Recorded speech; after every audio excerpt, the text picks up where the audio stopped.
Lukas 1 vers 26 tot 38 is 'n verhaal wat gaan oor geloof, gehoorsaamheid en God se groot plan.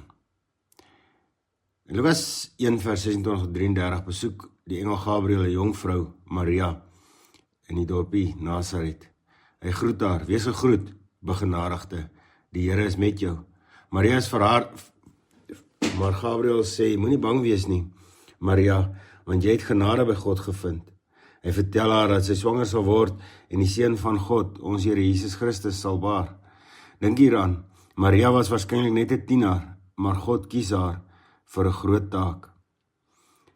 Lukas 1 vers 34 tot 37 begin met Maria wat vra: "Hoe sal dit gebeur, aangesien ek nog nie met 'n man gemeenskap gehad het nie?"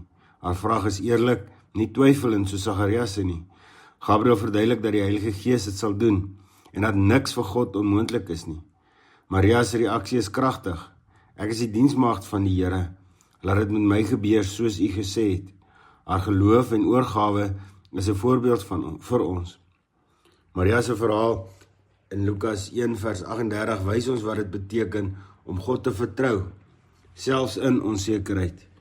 Sy weet sy sal dalk kritiek of verwerping in die gesig staar, maar sy kies gehoorsaamheid. Haar woorde: "Ek is die diensmaagd van die Here," is 'n verklaring van geloof en diens.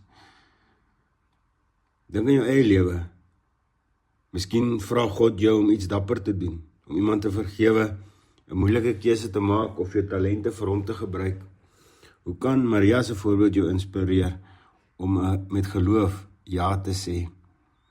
Lukas 1 vers 26 tot 38 herinner ons dat God gewone mense soos Maria en ons gebruik vir sy groot plan. Haar geloof en oorgawe nooi ons om God te vertrou, selfs wanneer die pad onduidelik is. Wat is my uitdaging vir jou?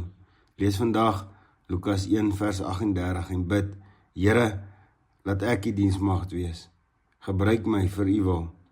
Dankie dat jy saam nagedink het.